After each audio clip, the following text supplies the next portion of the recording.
Bonjour, bienvenue dans ce nouveau numéro de Décryptage, l'émission d'EY consacrée aux transformations de l'économie, des entreprises et des territoires. Aujourd'hui, j'ai le plaisir d'accueillir deux invités pour parler d'un territoire qui, depuis de nombreuses années, accueille de nouveaux habitants, de nouvelles entreprises, de nouveaux étudiants. Un territoire en Île-de-France, le Val d'Europe. Et j'ai le plaisir d'accueillir Philippe Descrouet, président de l'agglomération du Val d'Europe, et Christophe Giral, directeur immobilier de Disney. Merci, messieurs, d'avoir accepté notre invitation. Philippe Descrouet, bonjour. Bonjour. Alors, je vais commencer par vous avec une première question, peut-être pour que vous puissiez nous expliquer ce qu'est le Val d'Europe, où ça se trouve, et puis quelles sont les spécificités du territoire, notamment en matière de développement économique et d'accueil d'entreprises. Alors, le Val d'Europe, c'est un territoire qui a été créé il y a maintenant de nombreuses années. On va arriver aux 35 ans. En 1987, une convention qui lie un acteur privé à l'État, chose incroyable en France, et ça a été le point de départ de tout un développement. Voilà, Disney donc est arrivé avec son parc d'attractions et a collaboré pour la construction d'une ville, puisqu'aujourd'hui Disney est le développeur sur une partie du territoire. Donc, en 35 ans, la ville est devenue une ville où on peut vivre, une ville où les gens habitent aujourd'hui, une ville qui paraît incroyable simplement quand on y est, avec des services publics, des équipements publics, tout un tas de commerces, d'activités, un centre commercial. On est devenu à travers Disney la première destination touristique européenne, mais pas que, avec du commerce, la Vallée Village, le centre commercial du Val d'Europe, et aujourd'hui un tissu de plus de 6 000 entreprises et plus de 40 000 emplois pour un territoire de 50 000 habitants. Donc c'est aujourd'hui un territoire où on peut tout trouver, qui est idéal pour l'implantation d'entreprises. On a capacité à accueillir les petites entreprises comme les plus grandes. Merci pour cette première présentation du territoire. Alors, Christophe Giral, bonjour. Bonjour. Alors, après ces 18-20 mois de crise sanitaire, qu'est-ce qu'on peut dire en matière de dynamique de projet sur le territoire? Est-ce que vous avez quand même réussi ensemble à accueillir de nouvelles entreprises, de nouveaux projets ces derniers mois sur le territoire? Et puis peut-être je vous laisse réagir à ce qu'a dit Philippe sur la présentation du territoire et ses atouts. Alors je m'inscris totalement dans les propos de Philippe, puisque ce formidable partenariat, cette coopération publique-privée a permis au bout de 35 ans, de développer une véritable locomotive, certes touristique, et le moteur résilient touristique est reparti de plus belle avec nous. Des investissements Disney comporte plus de 2 milliards d'euros actuellement dans le deuxième parc, notamment, avec des belles aventures pour les 30 ans du site qu'on célèbre cette année, mais également un véritable pôle économique qui s'est créé au bout de 35 ans. Et Christophe, merci de me donner cette opportunité de parler de cette résilience aussi économique, puisqu'on voit arriver post-Covid un certain nombre d'utilisateurs qui viennent chercher une nouvelle solution en Île-de-France, d'utilisateurs qui sont bien sûr d'Île-de-France et régionaux de l'Est. Val d'Europe est devenu une vraie centralité économique qui permet encore une fois de rayonner entre Roissy, Meaux, Melun, Paris évidemment, mais bien au-delà de ça, puisqu'on voit arriver aujourd'hui des entreprises internationales qui viennent chercher, concilier les impératifs économiques des entreprises, le rayonnement, et notamment grâce à la première gare de France TGV. Le premier hub TGV français est à Val d'Europe. On a entre 80 et plus de 100 trains par jour qui, 7 jours sur 7, nous connectent à non seulement l'ensemble des gares françaises de province, mais également l'Europe à portée de train, puisque l'Eurostar nous connecte directement à Londres et le Thalys à tout le nord et l'est de l'Europe. Et donc, cette résilience, elle est très forte, puisque l'ensemble de ces entreprises viennent chercher non plus les soucis parisiens qu'on connaît tous aujourd'hui, mais viennent chercher et concilier un art de vivre au travail en présentiel, et cette notion de télétravail a accentué ces nouveaux modes de travail qu'on vient trouver aujourd'hui à Val d'Europe. En fait, on aura mis en 35 ans l'ensemble des éléments qui vont permettre aux entreprises de pouvoir s'épanouir et travailler à l'échelle européenne depuis le territoire de Val d'Europe. Alors, j'ai lu et j'ai vu qu'au CIMI, vous aviez annoncé un certain nombre de nouvelles implantations, de nouveaux projets, notamment Medic Global, notamment Chorus. Est-ce que vous pouvez nous en dire quelques mots? Oui, alors peut-être quelques chiffres. Tout d'abord, depuis 2004, date à laquelle, avec Val d'Europe Agglomération et pas France, nous avons lancé la partie développement économique de Val d'Europe. Nous avons développé plus d'un demi-million de mètres carrés de bureaux et d'activités sur le site ou sont en cours de développement. Au CIMI, nous avons annoncé le lancement de 140 000 mètres carrés de bureaux et d'activités en blanc sur le site. En blanc, Pas que, parce que en fait, le flux d'entreprises utilisatrices qui viennent sur le site fait que on a un taux de pré-commercialisation qui est très important, plus de 70% pour ce qui concerne le parc international d'entreprises. On a un mix bureau d'activité ou de bureaux, donc un parc tertiaire en pied d'autoroute A4 ou au pied de la gare RER A. Nous disposons donc de 40 000 m² de bureaux qui ont été lancés en blanc, donc plus de la moitié a été pré-commercialisé au moment où nous parlons. Et donc on a un fort développement de ce territoire avec une masse critique importante qui fait que l'effet boule de neige joue à son plein et nous sommes en train de relancer des nouvelles opérations pour pouvoir accueillir de nouveaux utilisateurs.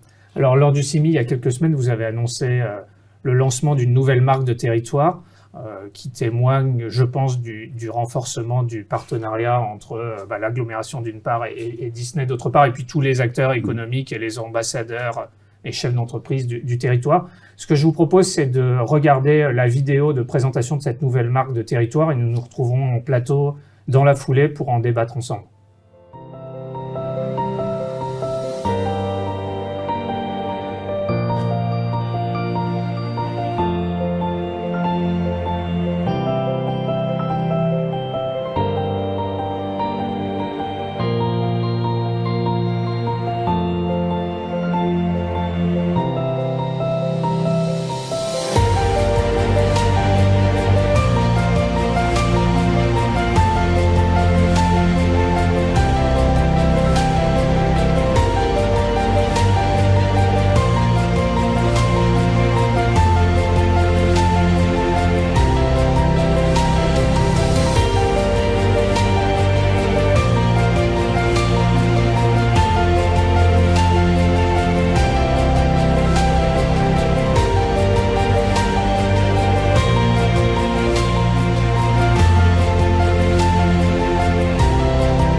Nous nous retrouvons en plateau après cette vidéo présentant la nouvelle marque d'attractivité du territoire. Philippe, je me tourne vers vous. Alors, première question, pourquoi cette marque de territoire? Et puis, qu'est-ce que vous voulez dire avec cette nouvelle marque Fields of Opportunities aux chefs d'entreprise du territoire d'une part, aux habitants, puis à tous ceux qui pourraient avoir des projets et qui pourraient venir s'implanter sur le territoire? On a souhaité au tout début, avec les élus du Val d'Europe, en fait, on s'est positionné en se disant qu'il était temps, aujourd'hui, vu le vivier économique qu'on avait, le territoire exceptionnel, disons, de prendre un petit peu la main. Alors, je dirais pas forcément sur le développement économique, mais sur le côté de l'attractivité au sens large. Pour nous, l'attractivité, c'était à la fois pour les entreprises, mais c'est aussi c'est un lieu de vie, c'est pas une zone d'activité classique avec des entreprises dedans, c'est un lieu de vie puisque tout est mélangé. Donc c'était aussi pour attirer une population nouvelle, des habitants bien sûr. On est la première destination touristique et à ce titre, on devait aussi avoir, disons, une réflexion aussi sur le tourisme, pas que un parc d'attractions, mais tout ce qui va tourner autour. Et donc, comment attirer aussi, disons, une nouvelle fréquentation sur l'écotourisme avec le port de Couvray qu'on essaye de faire aussi aujourd'hui avec les élus, sur tout un tas de projets qui vont être autour de cette agglomération. Donc, pour nous, le Fields of Opportunities, c'était au sens large.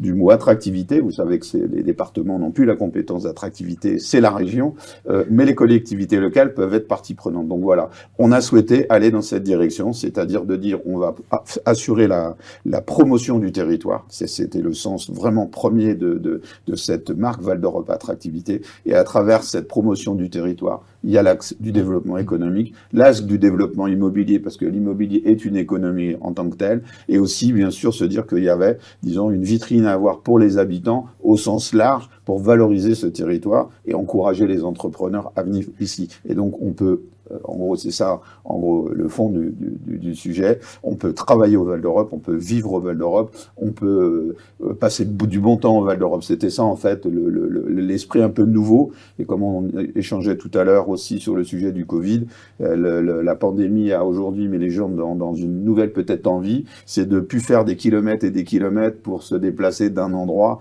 Il faut 1 heure à 1 heure et demie pour aller à Paris. Ben pourquoi on resterait pas tous dans un environnement où on a tout sur son lieu de travail, à la fois un environnement vert, à la fois des bureaux ultra modernes, à la fois peut-être des sociétés qui sont dans la recherche, et aussi une ville où il y avait tous les équipements publics, aussi bien pour les familles des chefs d'entreprise que pour les agents. Et sinon, pour les entreprises, disons, le mot d'ordre qu'on peut dire, c'est venez chez nous. Pourquoi? Parce qu'il y a tout sur place, de la plus petite à la plus grande. Et c'est ça peut-être la force du Val d'Europe. On a un tissu économique extraordinaire qui commence à se diversifier d'une manière forte.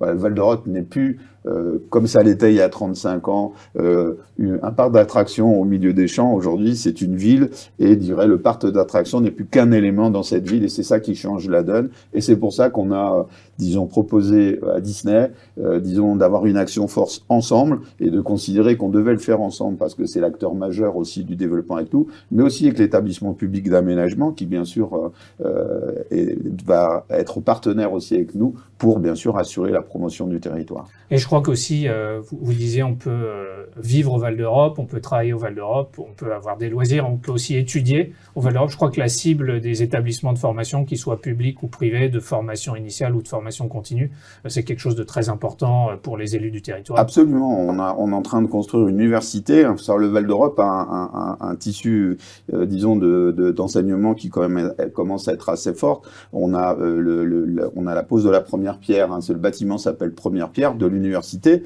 donc a été voté et qui a été instruit par la région. Et ce bâtiment sortira pour le 2023, peu de choses près. 2023, c'est l'annonce de l'ouverture. Avec la pandémie, peut-être qu'il y aura un léger décalage. Mais disons qu'une université ultra moderne, au pied du RER, donc de Val d'Europe. Ce sera sur la Céris Montévrain. Et on a encore aujourd'hui tout un tas de projets et de réflexions sur l'arrivée de nouvelles, disons, écoles de formation dans des domaines divers et variés. Et ensuite, on est à 2 pas de la Cité Descartes, où on a là tout un monde avec de l'enseignement supérieur, avec beaucoup de filières. Peut-être pour préciser et compléter le propos du président des Décrouet, Val d'Europe innove à nouveau, puisque main dans la main, Disney et Val d'Europe Agglomération initient une action de promotion du territoire, mais qui va bien au-delà de la simple dimension de marketing territorial. C'était un peu la question que je voulais vous poser, c'est-à-dire au-delà de la marque, qui témoigne d'une ambition commune, quel projet concret et commun vous avez pour 2022-2023? Alors, on porte une vraie ambition pour ce territoire, qui se traduit par Fields of Opportunities, qui est de traduire le fait de pouvoir dire aux entrepreneurs, venez entreprendre à Val d'Europe, vous ne soupçonnez pas tout ce dont regorge le site actuellement, ce ne sont pas des promesses, ce sont une réalité, des faits très concrets, très réels, qu'on s'est attaché en 35 ans à développer sur le territoire, où il fait bon vivre, bon travailler, et désormais, il fait bon innover en développant des nouvelles formes d'implantation d'entreprises qui correspondent à ces enjeux du moment. Alors, par exemple, au CIMI, nous avons annoncé la signature avec Medic Global,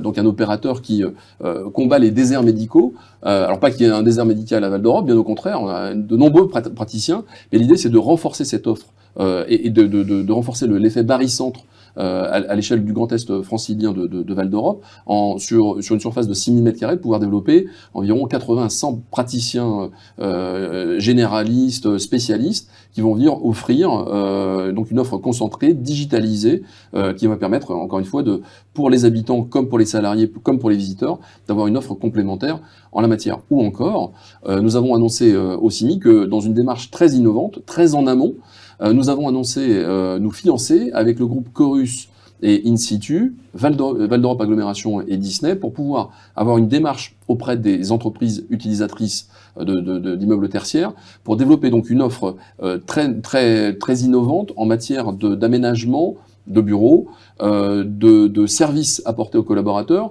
d'effets contractuels. Quand je parle d'effets contractuels, c'est de créer cette agilité dont le directeur immobilier que je suis rêve depuis très longtemps. Là, nous, on va le faire. Et donc cette promesse, elle va être tenue, puisqu'on s'est attaché pendant 35 ans, main dans la main avec les élus et avec EPA France, à pouvoir développer une offre diversifiée qui permette aux entreprises, qu'elles soient petites ou très grandes, de pouvoir s'implanter avec, encore une fois, ces nouveaux enjeux d'aujourd'hui. Alors nous arrivons au bout de notre conversation. Peut-être j'ai une dernière question qui sera la même pour vous deux, qui est de savoir quel est votre état d'esprit pour 2022, votre état d'esprit quand vous levez le matin pour aller au travail chez Disney et en tant qu'élu à la fois à la ville et à l'agglomération et en tant que chef d'entreprise également.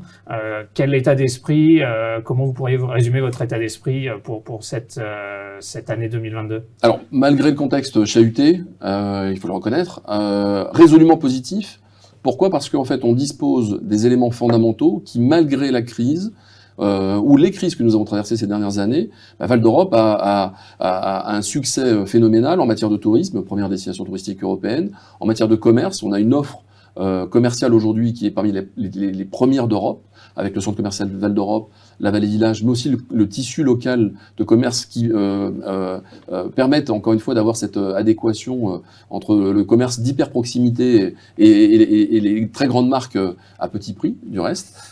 Et puis désormais l'aspect tertiaire où on voit que les chefs d'entreprise sont en demande d'avoir une offre et des solutions nouvelles qui ne sont plus la Tour à la Défense, qui ne sont plus l'immeuble parisien intramuros, qui sont autre chose autour d'un barycentre nouveau, résolument d'ampleur nationale voire internationale, et encore une fois, Val d'Europe a aujourd'hui une carte à jouer en termes d'attractivité internationale pour les entreprises du Grand Est européen, pour pouvoir avoir cette porte d'entrée parisienne via Val d'Europe et accès à ce marché francilien. Alors Christophe a un état d'esprit résolument optimiste. Je ne sais pas, Philippe, si vous partagez cet état d'esprit. Moi, je dis toujours l'optimisme est de rigueur, déjà. Donc, dans une période comme ça, alors la phrase n'est pas de moi, c'était un ancien conseiller de Sarkozy qui m'avait expliqué cette phrase, d'ailleurs, que j'avais rencontrée, mais c'est ça, c'est l'optimisme est de rigueur, c'est-à-dire que sur le territoire du Val d'Europe, c'est vrai qu'on conserve une dynamique complètement atypique. Donc, le Val d'Europe est un territoire atypique, encore aujourd'hui. Quand je vois avec Christophe le nombre de contacts qu'on a, de prospects, de gens qui souhaitent s'implanter au Val d'Europe, qui ont poursuivi leur implantation au Val d'Europe malgré la pandémie, on a eu ça. Tout le monde pouvait avoir un peu peur que pendant ces 2 années, certains projets soient carrément annulés. Alors peut-être des projets mastodontes à des moments peuvent être temporairement reculés, mais on voit qu'il y a quand même ce dynamisme. Pourquoi? Parce qu'il faut que l'économie continue. Donc moi, moi qui suis aussi dans une autre fonction, même si j'ai pas plus beaucoup de temps pour le faire, chef d'entreprise, je vois quand même qu'il y a vraiment une confiance sur ce territoire. Les chefs d'entreprise de Marne-la-Vallée, on les rencontre souvent, eux aussi sont optimistes. Et c'est vrai que, alors pour dire sur le partenariat qu'on a lancé aujourd'hui avec Disney, on a de grands projets pour l'année 2022. L'agglomération met de gros moyens en communication, parce que peut-être la faiblesse de ce territoire, et il y en avait une, c'était tout simplement qu'on pouvait discuter avec des gens qui disaient « mais je connais pas le Val d'Europe ». Et quand les gens viennent au Val d'Europe, ils sont extraordinairement surpris, ils n'imaginaient pas qu'il y avait un tel univers à 35 km de Paris. Et je parle vraiment d'un univers. Alors je suis aussi maire de la commune centre du Val d'Europe, qui est la commune de Céris. Et quand on vient dans cette commune, on sait qu'on peut faire ses courses 7 jours sur 7, manger jusqu'à 23 heures le soir, mais on a des chefs d'entreprise qui viennent, les salariés, etc. C'est vraiment un univers où les gens ont envie de venir. Et c'est vraiment devenu un peu, comme on dit, the place to be, mais sur un territoire d'exception. Donc forcément, moi je ne peux être qu'optimiste. On a décidé de mettre des gros moyens, sachons-le, pour justement montrer aux gens ce qu'est le Val d'Europe. Et c'est peut-être là-dessus qu'on va vraiment se retrouver. Et donc j'ai une grande confiance, non pas pour 2022, mais sur les années à venir. Merci Philippe et Christophe d'avoir d'une part accepté notre invitation et puis d'autre part pour cette conversation. J'espère que les échanges vous auront donné envie de découvrir le territoire et d'aller le voir par vos propres yeux en tant que chef d'entreprise ou simplement citoyen. Quant à moi, je vous donne rendez-vous pour une prochaine émission de décryptage et je vous dis à très bientôt. Merci Christophe. Et Merci. On invite nos amis chefs d'entreprise à venir nous rendre visite. Une ville, ça se vit, ça s'expérimente. Alors, avec grand plaisir, on les On accueillera saura les accueillir. pour des visites Tous ensemble. techniques. Voilà, avec grand Absolument. plaisir. Merci à Merci vous, à à vous. bientôt.